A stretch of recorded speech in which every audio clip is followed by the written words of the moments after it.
You were doing comedy, stand-up comedy. You were Right. able to make a living at it.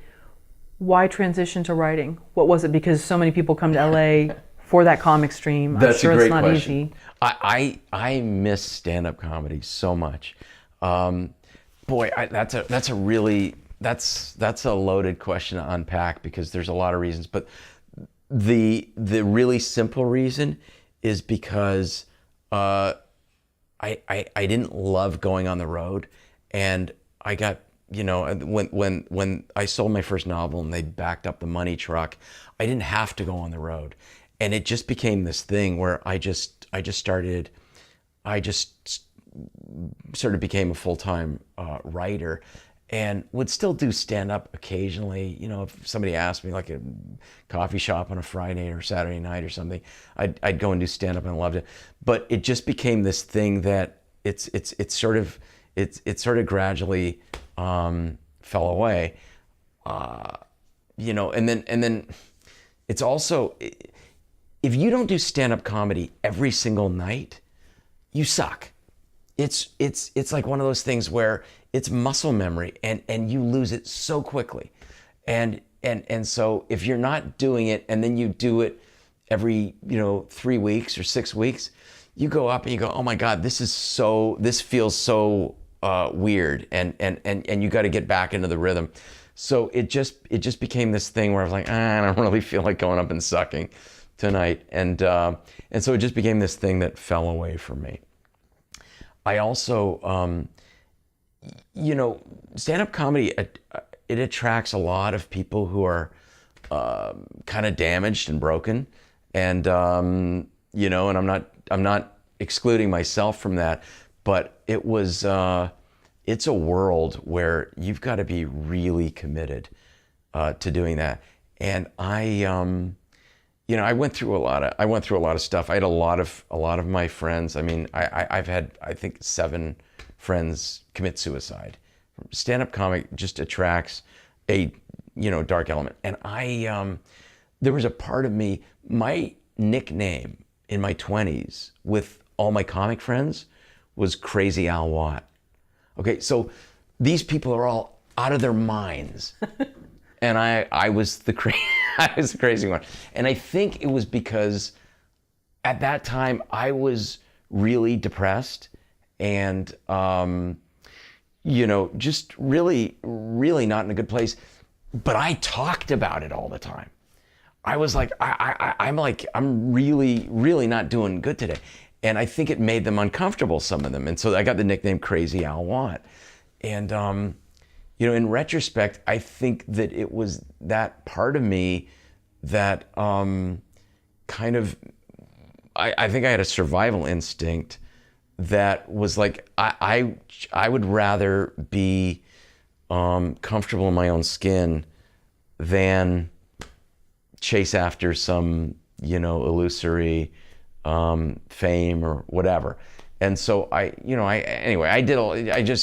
was kind of, that part of me was kind of okay letting go of stand up and meeting a great woman, getting married, having a kid, becoming a writing teacher which has turned out to be probably something that I'm,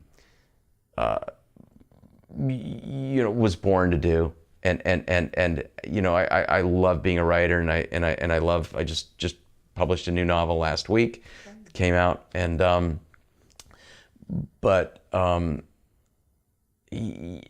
stand up is, you've got to really want it badly. When you see people who are successful stand-ups, you're seeing people who have sacrificed probably a tremendous amount to be doing what they're doing. And I have a lot of respect for stand-up comics and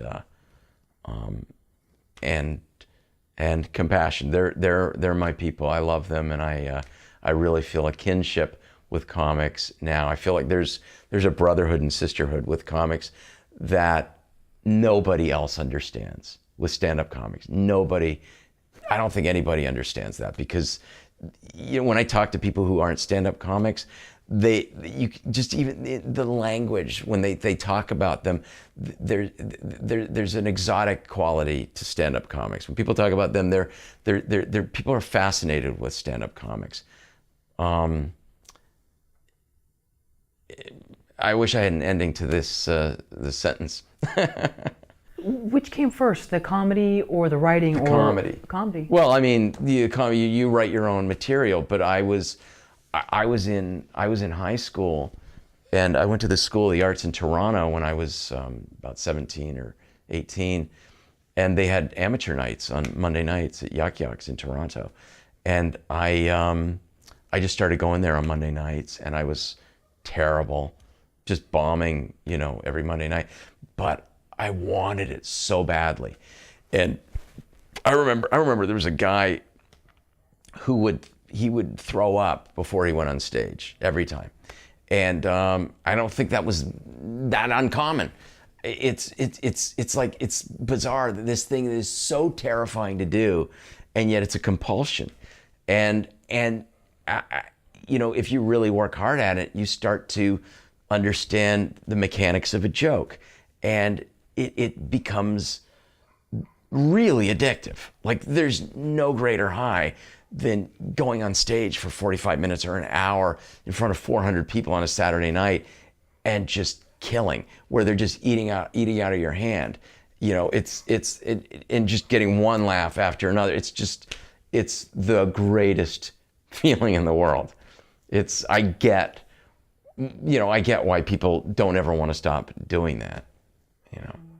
But the beginning stages, I had Brutal. someone that I knew. Stage. Yeah, I mean, for me, they were. I mean, I can remember going to clubs with this person while they would do their acts, and maybe there'd be 5 people in the audience, and then I saw Sure. that the pain that this person went through outside of there, Yeah. and that was their outlet for it, and then I got why they were addicted to it. Oh yeah, it's the Yeah. great. It's the great. When you start to get an act, and you start to get laughs, and you start to get your stage legs, it's really great. I mean, I get why you hear Jerry Seinfeld and Jay Leno say, we don't go on vacation. Vacation for us is going on the road. I get it. I mean, who wouldn't want to, go out in front of 5,000 people and just kill? And it's the best. But then at some point you were writing or learning about novel structure or From the beginning. From the beginning, okay. I always wanted to write stories. Okay. Yeah. And so at some point you must have had enough time to work on this novel that you eventually got to your lawyer friend who got to the publisher. Well, I mean, I never had a real job. I went on the road. I actually dropped out of high school 3 months prior to graduating because I got this one road gig. I mean, I was still on amateur nights, but the booking agent liked me. And I probably had about 12 minutes of material, and I was supposed to do 25 minutes at this club in London, Ontario, and so I wrote my material on the bus on the way to this gig, and I dropped out of high school so I could do this weekend gig, and then that was it. From there, I just started getting some work and making a really meager living, but enough to just barely pay the rent, and then from there it just sort of evolved. This was in the 80s when there were so many comedy clubs opening, and there was such a dearth of actual really funny people. Like there's a quote from, I think it's Seinfeld. He says in the 70s there were 100 comics and 10 of them were funny. And in the 80s, there were 10,000 comics and 10 of them were funny. Okay, so funny is a rare commodity. But in the 80s, if you could even fake funny, you could make a living. Not a great living, but you could make a living. And so I started making a living pretty early on. I don't think I was funny for the first 5 years, but you can fake being funny to people too. I don't know why I'm going off on this tangent, but the really great comics are originals. But in the 80s, there were, people were just sort of ripping off other people's personas or stealing their premises, or, there were a lot of there were just a lot of hacks, a lot of hack premises, airline material, or the difference between, cats and dogs, or, men and women, and just sort of hackneyed premises that are going to always elicit laughter. But just because you're getting laughs doesn't mean you're funny.